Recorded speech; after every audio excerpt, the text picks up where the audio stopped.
Olá, pessoal, bem-vindos ao quadro.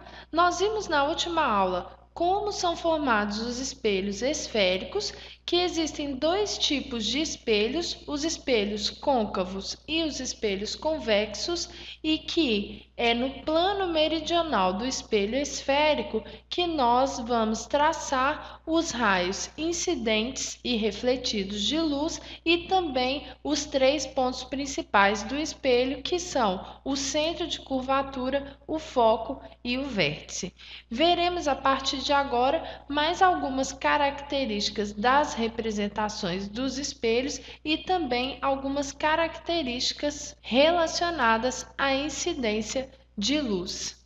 Aqui eu representei um raio de luz incidente qualquer que incide com um ângulo de incidência I e é refletido com um ângulo de reflexão igual a R. O mesmo vale para o caso do raio que incide sobre o espelho convexo.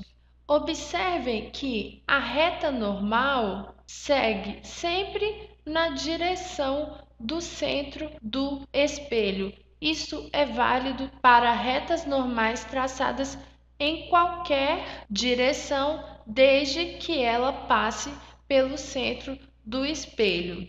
Uma observação que eu já quero fazer com vocês é que quando o raio de luz incide sobre a reta normal, ele reflete na mesma direção de onde partiu. Válido tanto para os espelhos côncavos quanto para os espelhos convexos. Porém, nós podemos fazer algumas observações. No caso do espelho côncavo, o centro de curvatura é o ponto de interseção dos raios incidentes e também é o ponto de interseção dos raios refletidos. Já no espelho convexo, o centro de curvatura é a interseção dos prolongamentos dos raios incidentes e também é a interseção dos prolongamentos dos raios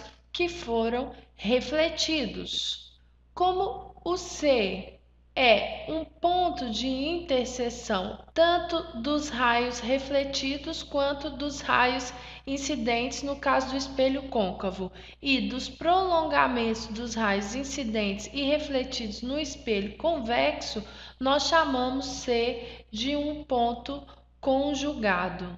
Nós vimos nas aulas de espelhos planos que quando um ponto é a interseção de raios incidentes, que este ponto é denominado de ponto objeto real. Então, no espelho côncavo, quando os raios incidem sobre as retas normais, o ponto C é um ponto objeto real, válido somente para raios incidentes sobre as retas normais. E nós vimos também que o ponto de interseção dos raios que são refletidos é chamado de ponto imagem real. Neste caso, o ponto C também é o ponto imagem real. Então, para espelhos côncavos, os pontos objeto real e imagem real são coincidentes.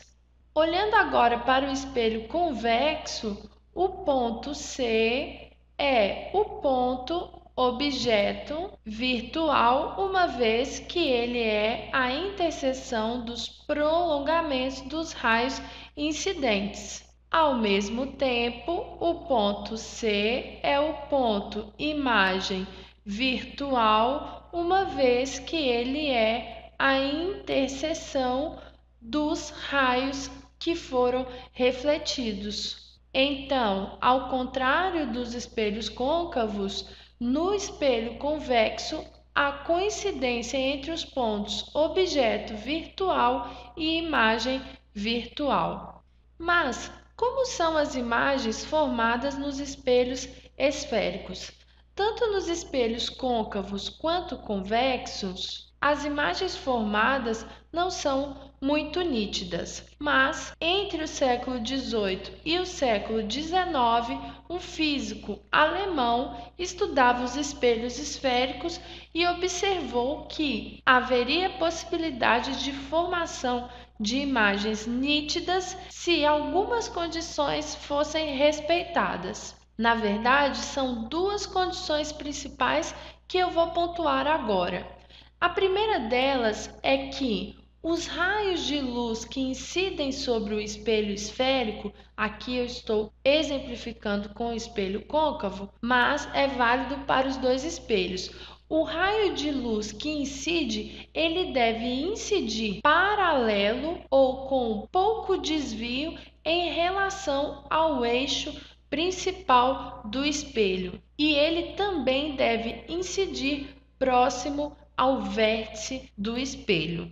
Além disso, como eu disse a vocês anteriormente, o ângulo de abertura do espelho deverá ser menor que 10 graus.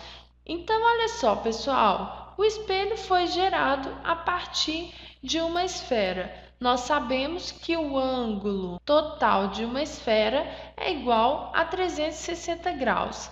Se o ângulo de abertura do espelho deve ser menor que 10 graus, a parte desse espelho útil para a formação de imagens é um pedaço muito pequeno comparado à esfera toda, concordam? E esse pequeno trecho delimitado quase não tem curva, ele tem uma forma parabólica. De qualquer forma, se essas duas condições forem obedecidas, a formação de imagem no espelho esférico será nítida. Como Gauss foi quem definiu essas regras, o espelho esférico que nós estudamos em física é o espelho esférico de Gauss. A partir de agora, nós vamos estudar o comportamento dos raios de luz que incidem sobre um espelho esférico de Gauss e também a formação de imagens nesse tipo de espelho. Espero que vocês tenham compreendido e continuem estudando.